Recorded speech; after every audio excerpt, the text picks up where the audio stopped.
Hindi ko alam. Kahit saan. Basta ang alam ko lang, gusto kong umalis dito sa club na to.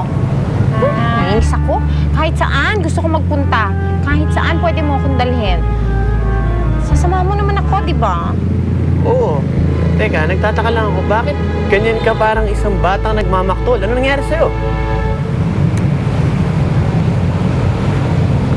Eh kasi naman, tsaka-tsaka nang nangyari sa akin. Unang-una, sinugod ako at inaway-away nung Mandy na yon. Akala niya kasi, tinututime ko yung si Kenneth. At hulaan mo kung sino pa yung pinagbibintangan ng lakalakang yung kabit ko. Ikaw. Teka, hulaan ko. Alam ko na nangyari. Nakita tayong magkasama, kaya tuloy, akala niloloko mo si Kenneth. Ayun na nga. Tama. Yun na. Baka meron pa ibang dahilan. Ano pa ba? Ay, Ramon!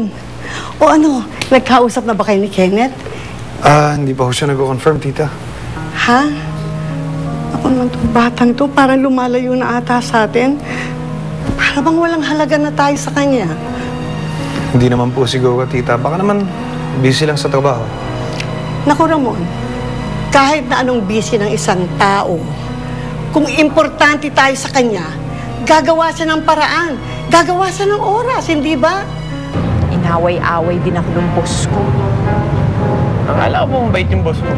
Minsan mabait, pero kahapon hindi. Halika na nga. Samahan mo ako.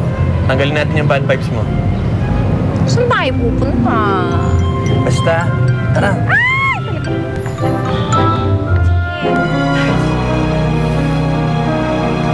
Sige, tawagan mo. Kakausapin ko.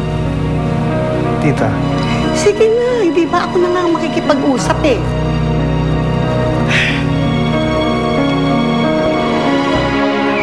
Ano ba ginagawa natin dito? Tsaka, ang dami-dami mo naman biniling pagkain. Hoy, nagpapapayat ako, ha?